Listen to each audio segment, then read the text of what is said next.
نبدأ بالصلاة على رسولنا الكريم محمد صلى الله عليه وسلم، فصلوا على خير البشر.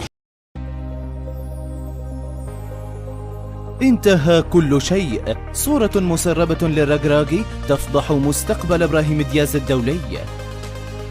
لا مزيد من التخبطات بعد اليوم، ولا أي تضارب أو أي شيء من هذا القبيل، فقد قطع الشك باليقين، وانتهى الجدل بصفة نهائية حول المستقبل الدولي لنجم ريال مدريد إبراهيم دياز، وذلك بعد فترة طويلة من دوامة الشكوك والحيرة وسلسلة من التيارات المعاكسة التي جعلتكم في حيرة من أمركم. جئناكم اليوم بالدليل القاطع والذي لا تشوبه أي شائبة عن الفتى المتألق بشكل لافت جدا في الفترة الأخيرة، حتى أنه بات عنصرا جوهريا في كتيبة المدرب كارلو إنشيلوتي، بل وقطعة نادرة باتت تبهر وتسلب عقول الجماهير من شدة روعة ما يبصم عليه على أرضية الميدان.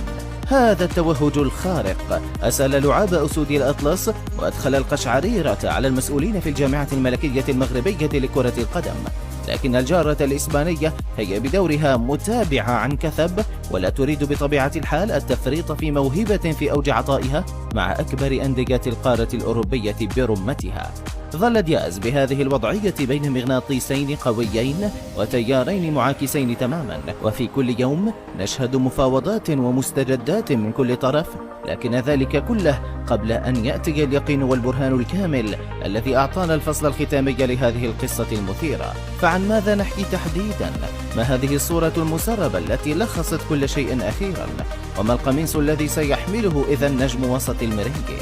منذ نهاية كأس أفريقيا والمدرب والد الركراكي مختفي تماما عن الأنظار، حتى ظهر مؤخرا في حوار خاص مع إحدى القنوات المغربية المختصة في الرياضة، ولم يكن حسب العديد من المحللين والمتابعين حينها شافيا للغليل، لكنه انتقل بعدها للعمل على أرضية الواقع، وقد ظهرت في الساعات القليلة الماضية صورة مسربة له فضحت كواليس عمله في ملف إبراهيم دياز.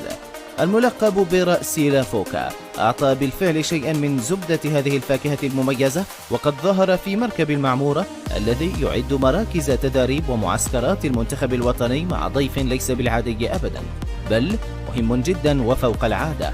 الرجل هو محمد عمار عبد القادر الذي يشتغل في وكالة والد إبراهيم دياز، وقد كان يتجول مع الركراكي في فضاءات هذا المركب الكروي المتميز، وبدا عليهما سعادة عارمة وابتسامة عريضة جدا، وهو ما يعني أن مفاوضات الجانب المغربي قد وصلت لمراحل جد متقدمة، ولم يعد حمل دياز أو بالأحرى إبراهيم قميص الأسود سوى مسألة وقت فقط، وقد نشاهده على الأرجح في المعسكر القادم المقرر في شهر مارس.